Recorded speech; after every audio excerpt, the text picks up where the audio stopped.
নমস্কার বন্ধুরা, আপনাদের সবাইকে সীমা রান্নাঘরে স্বাগত। আজ আমি রান্না করব সয়াবিনের ছানার ডালনা। তো তার জন্য দেখুন এখানে আমি সয়াবিন নিয়ে নিয়েছি। সয়াবিনটা হলো এখানে 200 গ্রাম। তো সয়াবিনটাকে আমি 2-3 ঘন্টা আগে ভিজিয়ে রেখেছি। তো আমি 2-3 ঘন্টা আগে ভিজিয়েছি, আপনারা এর চাইতে কম সময়েও ভিজাতে পারেন, কারণ সয়াবিনটা খুব একটা বেশি সময় লাগে না, তাতেই ভিজে যায়। তো আমি একটু আগে ভিজিয়ে রেখেছি। তো দেখুন এই যে সয়াবিনগুলো কিন্তু খুব সুন্দরভাবে ভিজে নরম হয়ে যেতে হবে। তো নরম হয়ে গেছে এখন। তো দেখুন একটা মিক্সির জার নিয়ে নিয়েছি, এর মধ্যে আমি এই সয়াবিনগুলোকে পেস্ট করে নেব একটা। তো আপনারা আমার সঙ্গে থাকুন, পুরো ভিডিওটা দেখুন, স্কিপ করে যাবেন না, তবে বুঝতে পারবেন আমি কি করে এই রেসিপিটা রান্না করছি আর এতে কি কি উপকরণ ব্যবহার করছি। তো খুব সামান্য উপকরণ দিয়ে কিন্তু এত সুন্দর একটা রেসিপি রান্না হয়ে যাবে। আপনারা আমার সঙ্গে থেকে পুরো ভিডিওটা দেখে ফুল ওয়াশ করুন। দেখুন মিক্সি জারের মধ্যে আমি অল্প করে সয়াবিন নিয়ে নিয়েছি, এর মধ্যে আমি দিয়ে দেব জল। যতটা সয়াবিন নিয়েছি সয়াবিনের সমান সমান করে জল নিয়েছি। তো এখন আমি একটা খুব সুন্দর পেস্ট বানিয়ে নেব সয়াবিনগুলোর।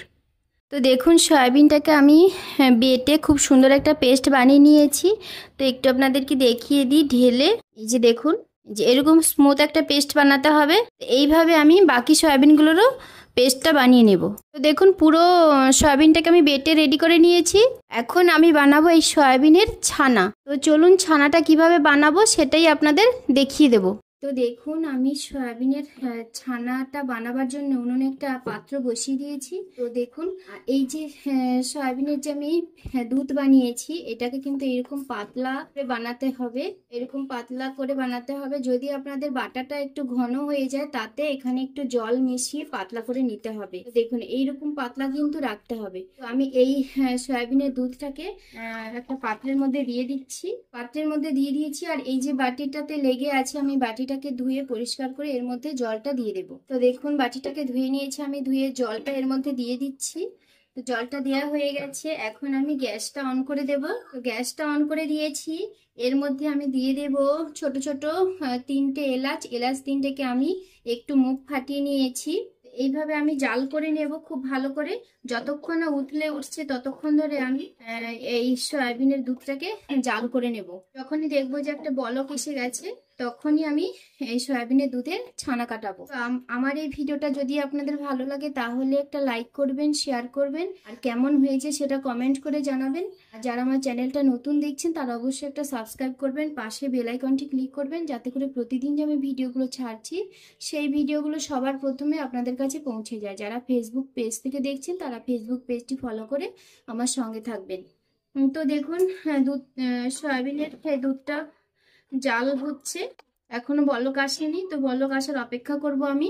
তো দেখুন সয়াবিনের দুধটার কিন্তু বলক এসে গেছে, আর এইরকম পাতলাই করতে হবে, কিন্তু বেশি ঘন হলে কিন্তু ভালো হবে না।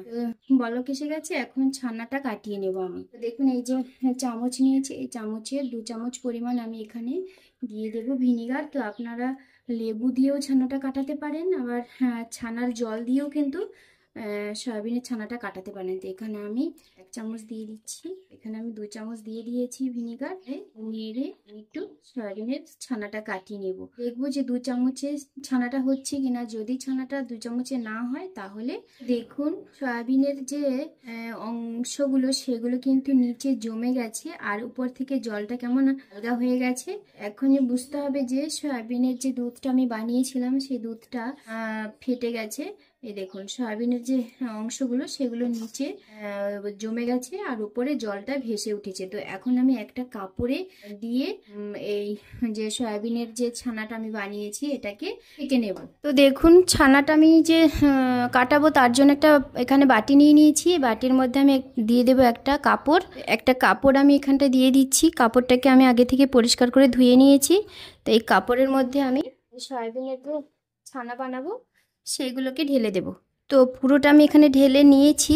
এইবারে যেমন করে ছানা কাটাতে হয় সেরকম করে আমি এই কাপড়টাকে ঝুলিয়ে রাখবো, যাতে করে সম্পূর্ণ জলটা আলগা হয়ে যায়। দেখুন এখন কিন্তু প্রচণ্ড গরম, হাত দেওয়া যাবে না, এই জন্য এইভাবে ঝুলিয়ে রাখতে হবে যাতে করে সম্পূর্ণ জলটা বেরিয়ে যায়। তো দেখুন আমি সয়াবিনের ছানাটা থেকে জলটা সম্পূর্ণ ঝরিয়ে নিয়েছি, আর এইভাবে ভালো করে কিন্তু নিংড়ে জলটাকে বের করে নিতে হবে, একটুও যেন জল না থাকে।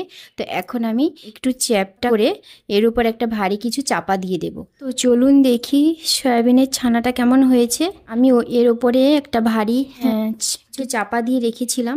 ভারী কিছু চাপা দিয়ে আমি 10 মিনিটের মতো রেখেছিলাম। তো দেখুন কেমন হয়েছে, একেবারে যেমন আমরা দুধের ছানা বানাই সেরকমই হয়ে গেছে দেখুন। এখন আমি এই ছানাটাকে পিস পিস করে কেটে নেব, ডুমো ডুমো করে, যেরকম করে আমরা পনিরের টুকরো করি সেরকম করেই টুকরো করে কেটে নেব। আর দেখুন কত সুন্দর হয়ে গেছে। তো এখন আমি এই ছানাটাকে কেটে টুকরো টুকরো করে নেব। তো দেখুন সয়াবিনের ছানার যে আমি পনিরটা বানিয়েছি, তো পনিরগুলোকে কেটে টুকরো টুকরো করে নিয়েছি। তো ভালোভাবে এখনও সেট হয়নি, তো একটু ঠান্ডা হতে হবে, ঠান্ডা হলেই কিন্তু সেট হয়ে যাবে সুন্দরভাবে। সেট হয়ে গেলে আমি এইগুলোকে তেলে ভেজে নেব। একটু ঠান্ডা করতে দেবো, আমি এখনও গরম অবস্থাতেই আছে, তাই জন্য কাটতে গিয়ে ভেঙে গেছে, চারদিকটা ঝরে ঝরে গেছে। ঠান্ডা হলে কিন্তু ঠিক হয়ে যাবে। তো দেখুন সয়াবিনের ছানাগুলো ভাজার জন্য আমি উনুনে একটা কড়াই বসিয়ে দিয়েছি, আর কড়াইটা গরম হয়ে গেছে। কড়াইয়ের মধ্যে আমি এখন দিয়ে দেবো তেল। তো প্রথমে কিন্তু কড়াইটাকে খুব ভালো করে গরম করে নিতে হবে। তো দেখুন কড়াইটা ভালো করে গরম করে নিয়ে আমি তারপরেই তেলটা দিয়েছি। তেলটা কিন্তু খুব সুন্দরভাবে গরম হয়ে গেছে, আর তেলটা ভালো করেই গরম হয়েছে। তো এখন আমি তেলটাকে কড়াইয়ের চারদিকে এইভাবে ছড়িয়ে দেব। তো ছড়িয়ে দিয়েছি। এখন আমি যে সয়াবিনের যে ছানাটা বানিয়েছি সেটাকে ভেজে নেব। তো তার জন্য কড়াইতে আমি দিয়ে দেবো তেলের মধ্যে। তো এখন আমি গ্যাসের ফ্লেমটা একদম কমিয়ে দেব, তারপরেই আমি এগুলোকে দেখুন একটা সাইড ভাজা হয়ে গেছে। এখন আমি এইগুলোকে উল্টিয়ে দেবো আরেকটা সাইড ভাজা হওয়ার জন্য, উল্টিয়ে দিচ্ছি। এইভাবে লাল লাল করে কিন্তু ভেজে নিতে হবে। তো দেখুন সয়াবিনের ছানাগুলো আমার ভাজা হয়ে গেছে, আর এইরকম লাল লাল করে কিন্তু ভাজতে হবে। এইগুলোকে এখন আমি নামিয়ে নেব। এই যে দেখুন এগুলো আমি ভেজে নিয়েছি। তো এইভাবে আমি সমস্ত ছানাগুলোকে ভেজে নেব। তো দেখুন সমস্ত ছানাগুলোকে আমি ভেজে নিয়েছি, সয়াবিনের ছানা। এই যে দেখুন এখন আমি এই ছানাগুলোকে রান্না করব। তো তার জন্য কড়াইতে আমি আরো একটু পরিমাণ তেল দিয়ে দেব। তেলটা দিয়ে দিয়েছি।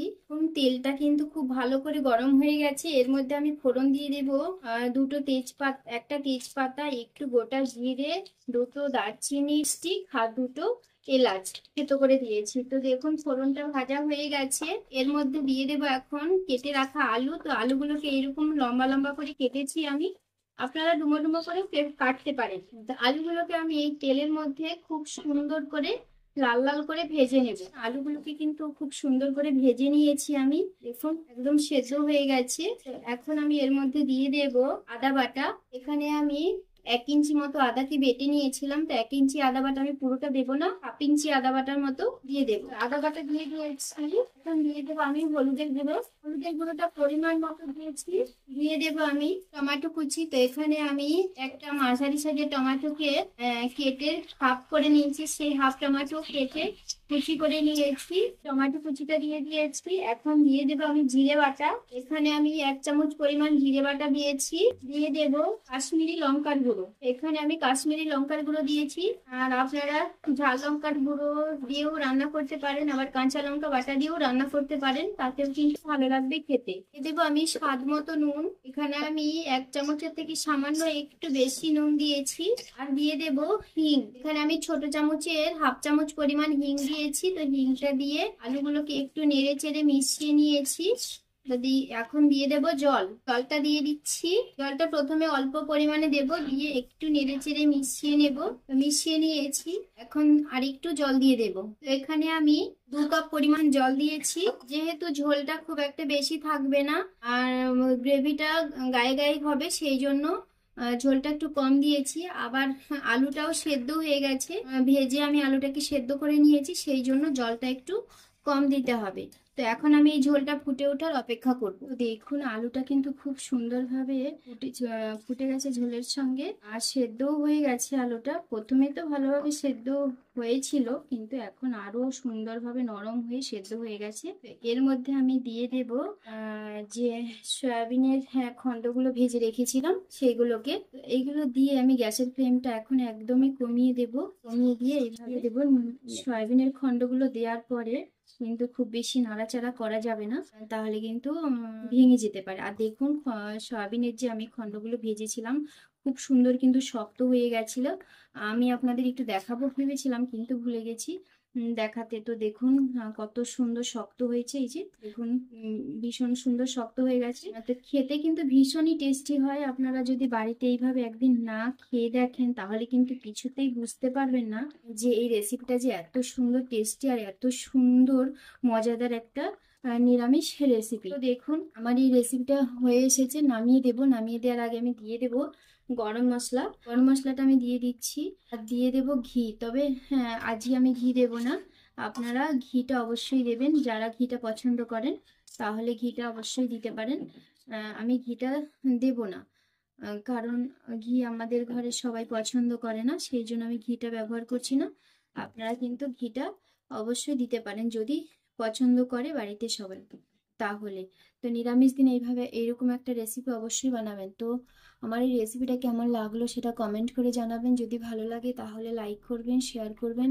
আর যারা আমার চ্যানেলটা নতুন দেখছেন তারা অবশ্যই একটা সাবস্ক্রাইব করবেন, পাশে বেল আইকনটি ক্লিক করবেন, যাতে করে প্রতিদিন যে আমি ভিডিওগুলো ছাড়ছি সেই ভিডিওগুলো সবার প্রথমে আপনাদের কাছে পৌঁছে যায়। আর যারা ফেসবুক পেজ থেকে দেখছেন তারা ফেসবুক পেজটি ফলো করে আমার সঙ্গে থাকবেন। তো আপনারা সবাই ভালো থাকবেন, সুস্থ থাকবেন। সবাইকে টাটা। তো হয়ে গেছে আমার সয়াবিনের ছানার ডালনা। তো এখন আমি নামিয়ে দেবো। এই দেখুন ঝোলের মধ্যে থাকতেও গলতে শুরু করে দিয়েছে, সেই জন্য খুব একটা বেশি নাড়াচাড়া করা যাবে না, আলতোভাবে নাড়াচাড়া করে এটাকে রেখে দিতে হবে এইভাবে। তো এখন আমি নামিয়ে দিচ্ছি।